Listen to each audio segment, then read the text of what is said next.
오늘 본문 한번 띄워보시겠습니까? 예, 우리 같이 한번 성경 한번 같이 읽어볼까요? 한 목소리로 같이 한번 읽어보겠습니다. 시작. 또 비유로 그들에게 말하여 이르시되 한 부자가 그 밭에 소출이 풍성함에 심중에 생각하여 이르되 내가 곡식 쌓아둘 곳이 없으니 어찌할까 하고 또 이르되 내가 이렇게 하리라. 내 곳간을 헐고 더 크게 짓고 내 모든 곡식과 물건을 거기 쌓아두리라. 또 내가 내 영혼에게 이르되 영혼아 여러 해 쓸 물건을 많이 쌓아두었으니 평안히 쉬고 먹고 마시고 즐거워하자 하리라 하되 하나님은 이르시되 어리석은 자여 오늘 밤에 내 영혼을 도로 찾으리니 그러면 너의 준비한 것이 누구의 것이 되겠느냐 하셨으니 자기를 위하여 재물을 쌓아두고 하나님께 대하여 부요하지 못한 자가 이와 같으니라. 아멘. 1979년 10월 26일 아마 우리 모두는 그날을 아마 50대 이상 되시는 분들은 잊지 못할 것입니다. 서울 안전기획부 안가 궁정동에서 당시 중앙정보부장이었던 김재규 씨가 그 당시 대통령이던 박정희 대통령의 가슴에 총알을 발사해서 그 자리에서 시해되는 그런 사건이 있었습니다. 그날 그 자리에는 안전기획부 의전 과장이었던 박선호 해병대 출신입니다. 대령이 그 자리에 함께 있었습니다. 박선호 대령은 김재규 부장의 명령에 따라서 대통령 경호원들을 사살하려는 임무를 받고 그는 부하 직원들을 데리고 대통령을 경호하던 경호처 직원들을 일시에 사살했습니다. 그 일로 인해서 김재규 중앙정보부장도 재판에 넘겨졌지만 박선호 의전 과장도 재판에 넘겨지게 되었습니다. 그런데 놀라운 것은 재판 내내 단 한 번도 자기의 상관이었던 김재규 중앙정보부장에 대해서 불리한 정언이나 불리한 진술을 하지 않았다는 얘기입니다. 여느 사람 같으면 내가 하고 싶어서 한 일이 아닙니다. 저분의 시켜서 한 일입니다. 저분의 명령에 따라서 내가 움직였을 뿐입니다. 그러면서 얼마든지 자기 변명, 자기 변호를 할 수 있었음에도 불구하고 재판 내내 단 한 번도 자기의 상관에 대해서 부정적이거나 불리한 진술을 하지 않았습니다. 오히려 자기의 부하 직원들에 대해서 저 사람들은 아무 잘못이 없습니다. 다 제가 시켜서 한 일입니다.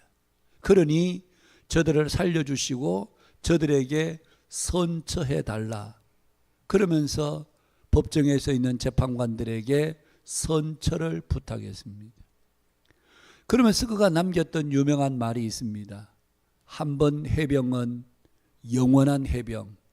해병은 의리에 살고 의리에 죽습니다. 그 말을 남기고 그는 형장의 이슬로 사라지게 되었습니다. 그가 사형 선고를 받았을 때 당시 언론은 굉장히 우호적이었습니다. 박선호가 무슨 잘못이 있느냐? 그는 부장의 명령에 따랐을 뿐인데 부장의 명령에 군인의 특성은 상명하복인데 부장의 명령에 따라서 한 사람에게 무슨 죄를 묻는단 말이냐? 그러면서 상당히 우호적이었습니다마는 그러나 그는 끝내 법의 심판대 앞에서 사형장의 이슬로 사라지게 되었습니다. 사람들이 그에게 우호적이었던 이유는 그가 자신의 생명이 지금 경각에 달려 있었음에도 불구하고 자신의 상관에 대해서 한마디도 불리하거나 부정한 그런 불의한 진술을 하지 않았다는 것에 사람들이 깊이 감동을 받았기 때문이었습니다. 그로부터 10년이 지난 1989년 2월 당시 자유당 시절에 동대문 시장을 중심으로 해서 굵직굵직한 정치 사건에 연루가 되었던 소위 주먹대장 유지광이라고 하는 사람이 세상을 떠났습니다. 90년대 이후에 우리나라 드라마에서도 무풍지대라고 하는 그런 드라마로 이 유지광이라는 사람의 일생을 다루었던 드라마도 있었습니다만, 그가 그렇게 이 세상을 떠났을 때에 우리나라뿐만 아니라 중국, 일본, 대만, 홍콩 등등의 각지에서 전세적으로 모인 조문객들이 3,000명을 넘었다는 보도가 있었습니다. 가까운 일본에 있어서는 100명이 넘는 조문객들이 우리나라를 방문했습니다. 그리고 우리나라에는 300명의 사람들이 머리를 삭발하고 그의 죽음을 진심으로 애도하고 슬퍼했었습니다. 여러분, 유지광이라는 사람은 어떤 요즘식으로 말하면 조폭입니다. 주먹을 쓰던 사람입니다. 4.19 이후에 그는 사형 선고를 받고 복역하던 중에 형 집행정지를 받아서 그는 출소해서 고향으로 낙향해서 그야말로 자연인으로 살다가 63세에 그가 세상을 떠났는데, 그의 죽음을 국내는 물론이거니와 세계적으로 많은 조문객들이 그렇게 방문을 했던 것은 그가 비록 주먹으로 한 생애를 살았던 사람이었지만 그가 보여준 신의와 의리, 이런 것들이 사람들의 마음에 깊이 감동이 되었기 때문이었습니다. 2000년도를 들어서면서 우리나라 영화사에 획기적인 사건들이 일어났습니다.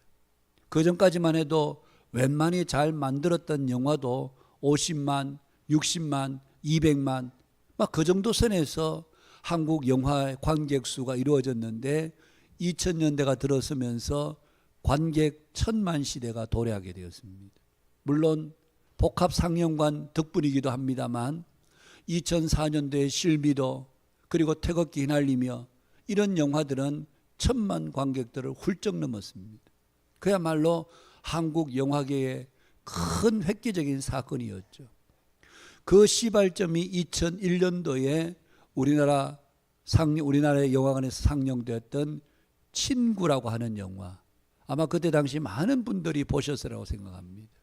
유호성과 장동건 배우가 여러분 친구의 주연으로 등장해서 116분 동안 이 영화가 러닝타임이 진행되는 동안 정말 살벌하고도 무참한 폭력, 그런 장면들 때문에 과연 이 영화가 사람들에게, 아이들이, 청소년들이 봐도 되는 영화냐 시비가 생길 만큼 폭력성의 잔인한 영화였습니다. 그럼에도 불구하고 그 당시 819만 명이라고 하는 사람들이 그 영화를 보았습니다. 여러분, 그 유호성이 자기의 친구 장동건을 길거리에서 무참하게 칼로 그야말로 난도질하다시피 해서 살해할 때에 그 친구가 했던 유명한 대사, 친구야 고마해라, 말 묻다 이가, 그러면서 피를 낭자히 흘리면서 그런 목숨을 거기서 끝이 나게 되죠. 여러분, 이런 잔인한 영화들임에도 불구하고 왜 그렇게 많은 사람들이 그 영화를 보았을까? 그 당시 중년의 사람들이 많이 영화관을 찾았다고 합니다. 영화를 찾았던 이유는 비록 학창시절, 어린 시절이지만 그 아이들이 보여준, 마지막은 정말 슬픔의 비극으로 그 영화가 끝이 나긴 했지만, 그러나 그들이 어린 시절 보여주었던 풋풋한 우정과 사랑이 많은 사람들의 속에 그리움으로 찾아왔기 때문이었습니다. 여러분, 오늘 우리 시대에 모든 것이 풍부합니다만, 그러나 오늘 우리 시대의 한 단면은 친구의 부재 시대라고 그렇게 말할 수 있습니다. 이렇게 사람들이 많이 살고 또 많은 사람들이 함께 어울려서 좋은 문명 속에 살아가지만, 문화 속에 살아가지만, 그런데 왠지 사람들의 마음속에는 늘 텅 빈 한 구석이 있습니다. 친구가 없다는 것입니다. 오늘 이 자리에 계신 저와 여러분은 어떻습니까? 과연 여러분에게는 친구가 있으십니까? 여러분이 친구가 있다면 어떤 친구가 있습니까? 요즘 우리 시대의 아이들은 그냥 손 안에 있는 휴대폰이 친구고, 그리고 SNS를 통해서 맺어진 그런 사람들이 친구라고 하지만, 그러나 그 속에는 진정한 우정도 신의도 있지 않습니다.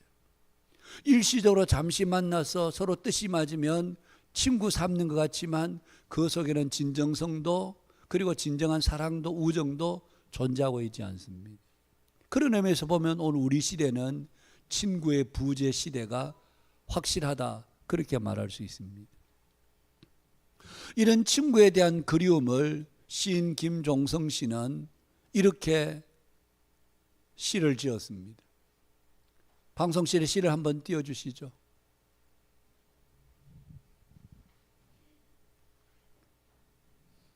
친구에게 바치는 시. 새벽에 잠 깨면 언제나 혼자였다. 그 혼자라는 사실 때문에 난 언제나 눈을 뜨기 싫었다. 이렇게 나는 어디로 휩쓸려 가는가. 이젠 목마른 젊음을 안타까워하지 않기로 하자. 찾고 헤매고 또 헤매어도 언제나 빈손인 이 젊음을 더 이상 부끄러워하지 않기로 하자. 누구나 복이라고 있는 희망이라는 병은 밤에 더욱 심하다. 마땅한 치유법이 없는 그 병의 정세는 무언가에 대한 지독한 그리움이다. 기쁨보다는 슬픔, 환희보다는 고통, 만족보다는 회한이 더했던 우리의, 그러나 설사 그렇다 하더라도 우리가 어찌 사랑하지 않을 수 있으랴. 그대가 없는 이 세상을 어찌 살아갈 수 있으랴. 길이 있었다. 늘 비틀거리며 가야 하는 길이었기에 눈물겨웠다. 그런데 저기 저만치 또 한 사람, 울고 있는 사람이 있었다. 나는 그를 친구라 부른다. 친구에 대한 그리움과 친구에 대한 그 애타하는 마음, 그런 마음들이 이 한 소절의 시로 그대로 표현되지 않았나, 그렇게 생각이 됩니다.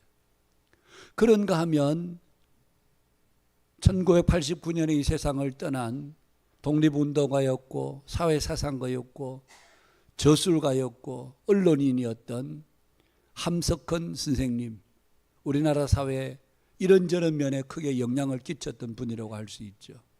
그 함석헌 선생님이 쓰신 시가 그 사람을 가졌는가 라고 하는 시입니다. 말리길 나서는 길, 처자를 내 맡기며 마음 놓고 갈 만한 사람, 그 사람을 그대는 가졌는가. 온 세상 다 나를 버려 마음이 외로울 때에도 저 마음이야 하고 믿어지는 그 사람을 그대는 가졌는가.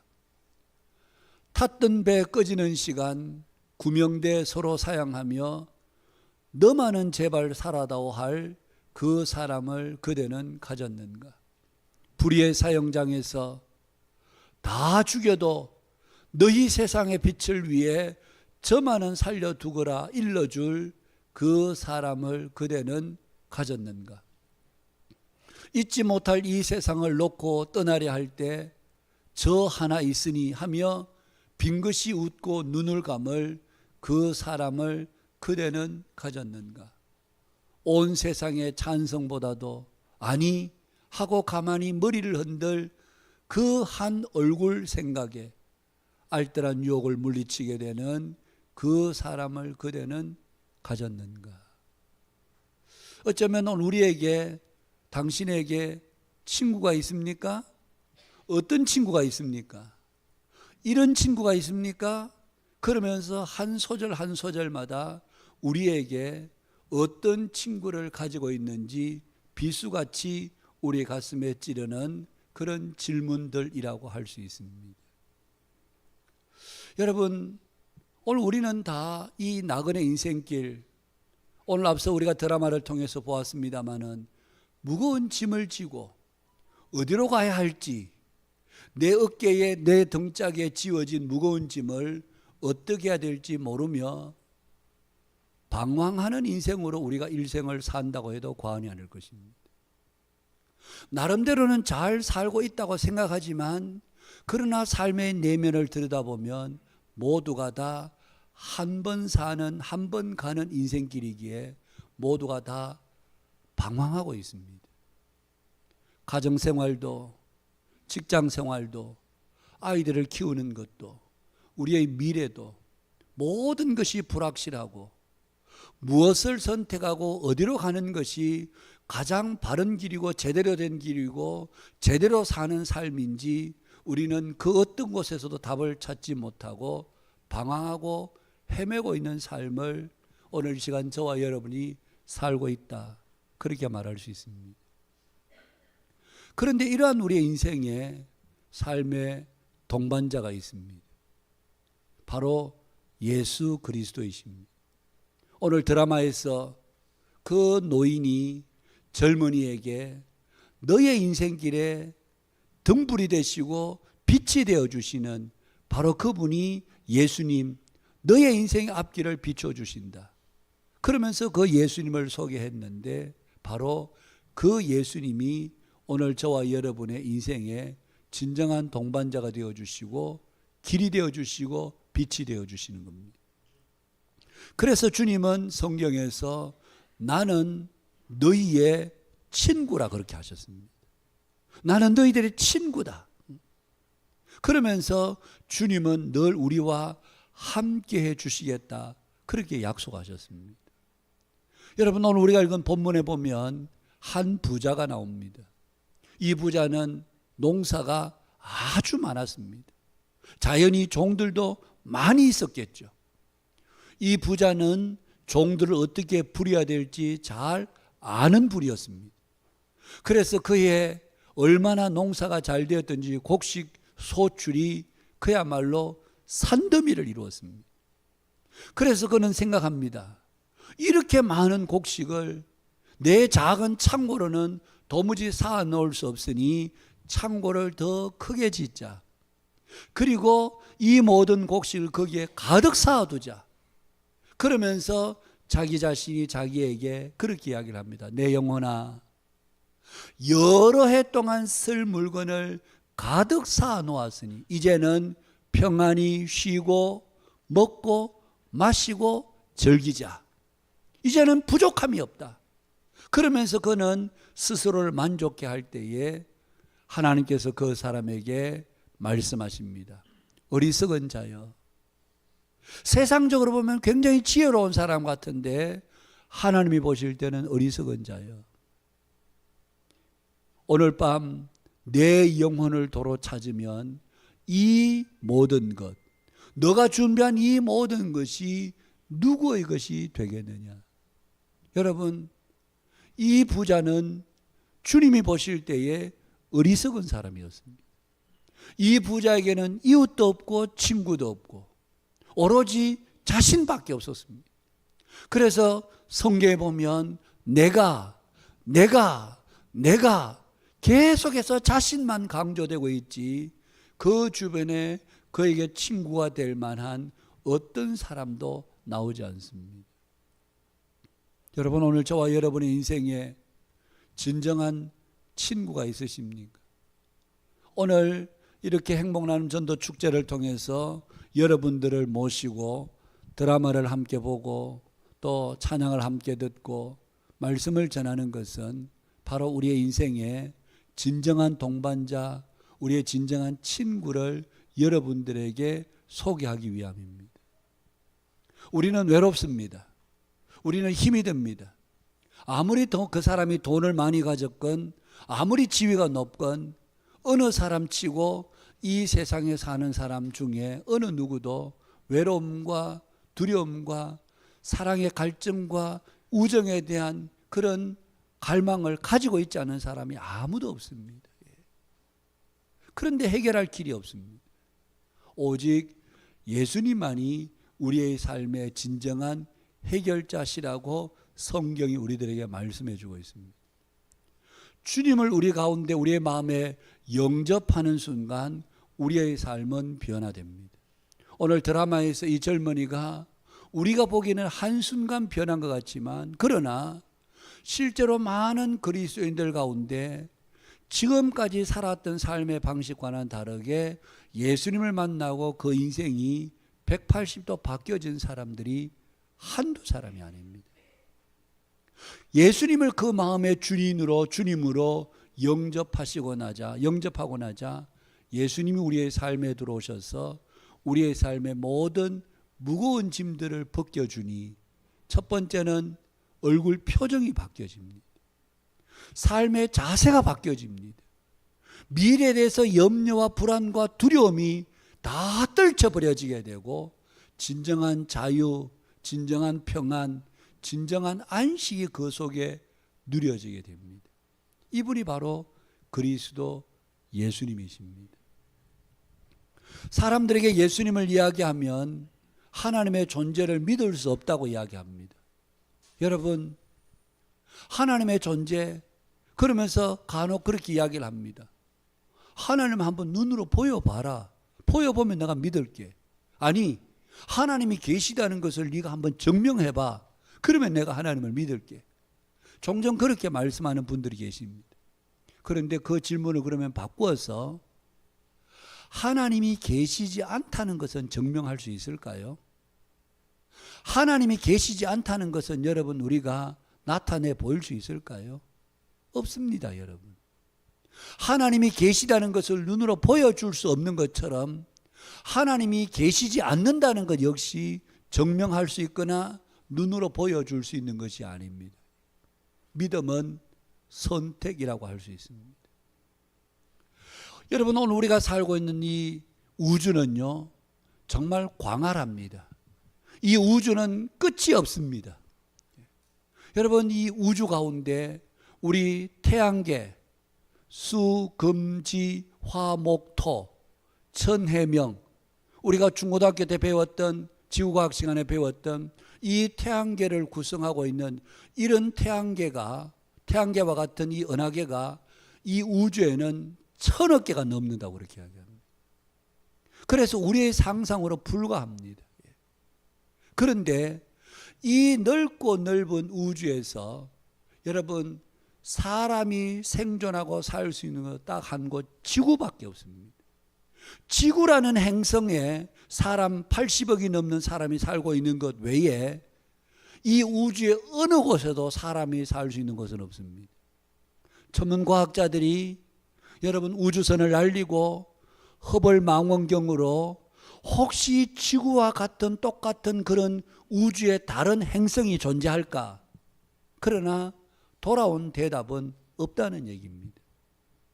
정말 작은 물이라도 존재하는 그런 생명체들이 살 수 있는 곳이 있을까? 여전히 미스테리로 남아 있습니다.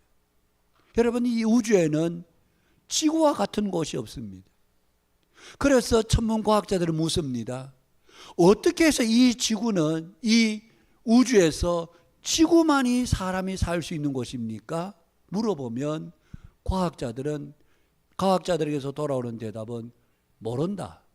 그것은 알 수가 없다는 겁니다. 이 넓고 넓은 광활한 우주에 사람이 생존하는 것은 딱 지구 한 곳밖에 없습니다. 그런가 하면 여러분, 지구는 태양을 중심으로서 매일 스스로 한 번을 돕니다. 그게 24시간입니다. 그것을 지구의 자전이라고 합니다.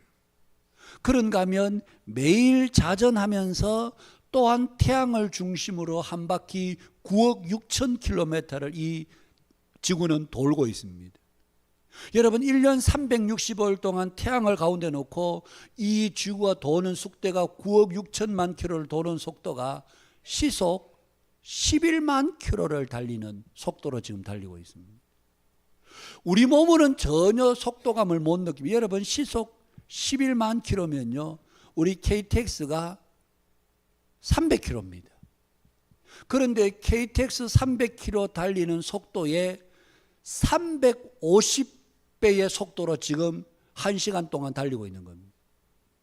엄청난 속도로 달리고 있음에도 우리는 전혀 속도감을 느끼지 못하고 있습니다. 그런 지구가 여러분 매일 자전을 합니다.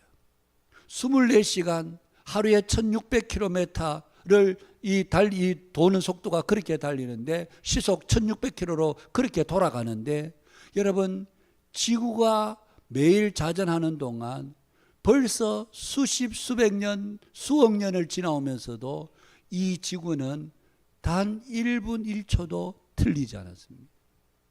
그래서 과학자들이 묻습니다. 어떻게 해서 지구는 단 1분 1초도 틀리지 않게 이 매일 자전과 공전을 하고 있습니까? 물으면 돌아오는 대답은 모른다라고 대답합니다.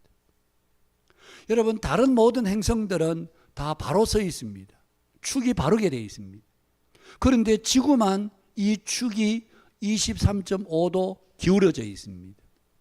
유일하게 지구만 태양을 중심으로 23.5도 기울어져 있습니다.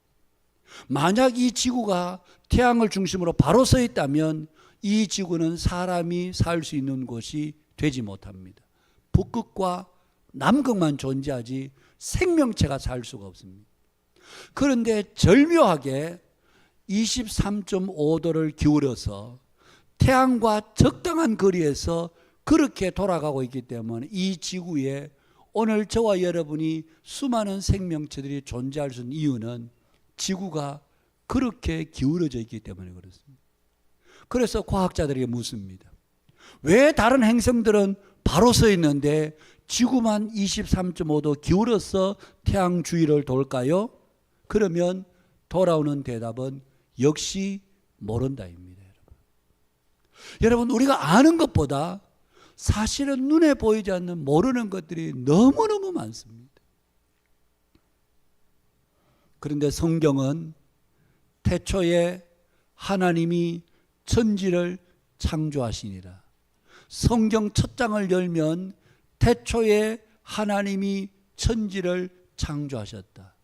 그래서 과학자들도 이것은 우리가 이성으로 풀 수 있는, 과학으로 풀 수 있는 이론이 아니고 이것은 오직 신만이 할 수 있는, 초월자만이 할 수 있는, 그분이 하나님이신지 누군지는 몰라도 초월자, 전능자만이 할 수 있는 일이지 사람의 이성으로는 절대로 풀 수 없는 사실이 이 우리를 둘러싼 우주, 지구 속에 무수히 존재한다는 사실입니다. 그런 우리들이 하나님을 증명할 수 있을까요? 없습니다, 여러분. 하나님은 지금도 살아계셔서 역사하시는 분이시고, 그리고 이 하나님을 우리가 마음으로 인격적으로 영접하는 순간 우리의 인생은 180도 변화되게 되는 것입니다. 여러분, 오늘 우리가 이 땅에 사는 동안에 우리가 이 땅의 삶으로 끝난 것이 아닙니다. 이 땅에서 죽으면 끝이야. 여러분, 누가 죽으면 끝이라고 했습니까? 여러분들이 죽어보셨습니까? 여러분이 죽어보시니까 아, 죽으니까 끝이더라, 죽어보시고 하신 말씀입니까? 아닙니다. 그냥 죽으면 의식세계가 끝나니까 그것으로 끝일 거야 라고 생각할 뿐이지, 추정할 뿐이지, 죽으면 끝이더라, 죽으면 아무것도 없더라, 그 누구도 여러분들이 그것을 경험해 보거나 사실적으로 확인해 본 분들은 아무도 없습니다. 그냥 의식세계가 끝나니까 끝일 거야 라고 생각할 뿐이지. 그러나 성경은 우리들에게 말씀합니다. 한번 죽는 것은 사람에게, 누구나 다에게 있는 일이지만 그 이후에는 심판이 있다. 하나님의 의미로운 심판이 있다. 그 심판은 천국이냐 지옥이냐이다. 예수님을 믿지 않는 사람에게는 영원한 지옥의 형벌이, 예수님을 믿는 사람에게는 영원한 천국이.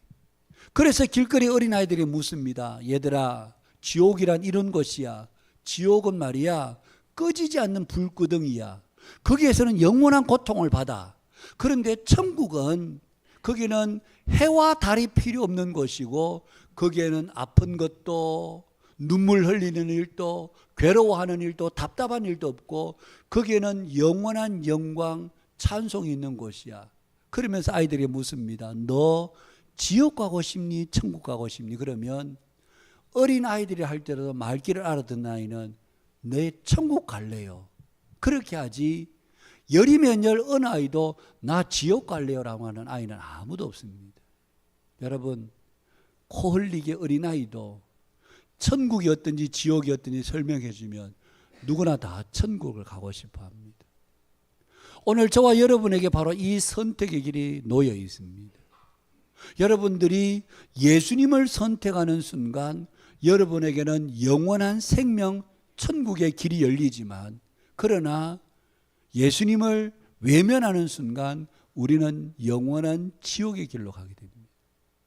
우리가 드라마를 통해서 이 젊은이가 이 길로 갈 것인지 저 길로 갈 것인지, 이 길로 가면 사망의 길이지만 이 길로 가면 생명의 길인데 어디로 가야 할지 정말 방향도 알지 못하고 어디로 가야 될지 누가 길잡이 안내도 없고 그렇게 방황하는 그에게 한 노인께서 우리의 인생의 진정한 나침판이 되신 예수 하나님의 말씀을 그에게 일러주었을 때 진정한 자유함을 느꼈던 것처럼 오늘 이 시간 이 자리에 참석한 여러분들이 예수님을 통해 진정한 인생의 자유와 평안과 안식을 맛보는 오늘 이 자리에 참석한 모든 여러분들이 되실 수 있기를 주님의 이름으로 축복합니다. 예수님을 믿는 길은 복잡한 길이 아닙니다. 무슨 신앙생활을 워밍업이 필요하고 오랜 시간 믿어야 되는 것이 아닙니다. 우리가 앞서 드라마를 통해서 영상을 통해서도 보았습니다마는 예수님이 십자가에서 죽으셨습니다. 그때 오른쪽 왼쪽 양쪽에 그 당시 아주 흉악한 강도 두 사람이 함께 십자가의 처형을 받습니다. 한쪽에 있는 강도가 예수님에게 비난하고 욕을 합니다. 당신이 하나님의 아들이라며, 당신이 우리 구원자라며, 그러면 우리를 이 십자가에서 좀 구원해보라. 그러면서 예수님을 조롱하고 비난합니다. 그때 맞은편에 있던 자기의 동료 강도가 자기 친구를 꾸짖습니다. 당신이나 나나 우리는 다 나쁜 죄를 지어서 이렇게 형을 받는 것이 당연하지만 가운데 계신 이 예수님은 아무런 죄가 없으시다. 그러면서 그 강도가 이제 생명이 곧 끊기는 그 절체절명의 순간에 이 강도가 예수님께 이렇게 말합니다. 주 예수여, 당신의 나라 임하실 때 나를 기억해 주소서. 그러자 우리 예수님께서 그 강도에게 내가 오늘 나와 함께 낙원에 있으리라 그렇게 말씀하셨습니다. 여러분, 방황하는 인생들이 손을 내밀어 주님, 내 삶의 짐이 너무 무겁습니다. 주님, 내 삶이 너무 힘들고 고통스럽습니다. 제 손을 좀 붙잡아 주세요. 저를 좀 도와주세요. 그렇게 우리가 손을 내밀면 우리의 예수님은 적시로 우리의 손을 붙잡아 주시는 분이십니다. 우리가 지난날 어떻게 살아왔든지 그것은 다 불문하고 주님은 우리의 손을 붙잡아 주시고 우리를 일으키시고 건져 주시는 분이 바로 우리의 하나님 예수님이라고 성경이 말씀합니다.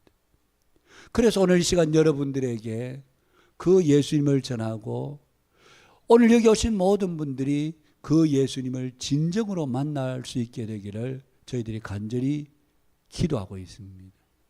오늘 여러분 이 자리에 오셔서 내년 봄에 또 한번 오실 수 있고 내년 가을에 오실 수 있고 언젠가는 오실 수 있으시겠죠. 그러나 시간들을 늦추지 마시길 바랍니다. 다음에 믿지. 여러분, 다음 여러분들이 있습니까? 다음 주에 내가 오겠지. 다음 주가 여러분들이 있습니까? 다음에까지 여러분들의 생명을 누가 보장해 주셨습니까? 우리는 내일 일을 알 수 없는 인생들입니다. 오늘 우리에게 주어진 날들은 오늘이라고 하는 날입니다. 그래서 오늘 이 시간에 우리가 손을 내밀어서 주님, 제 손을 잡아주세요. 제가 주님의 도우심이 필요합니다. 우리가 손을 뻗쳐 손을 내밀면 우리 하나님은 언제든지 달려오셔서 저와 여러분의 손을 붙들어 주시는 분입니다. 이 예수님을 꼭 붙잡고 살아가는 오늘 이 시간 저와 여러분 우리 모두가 되실 수 있기를 주님의 이름으로 축복합니다. 예.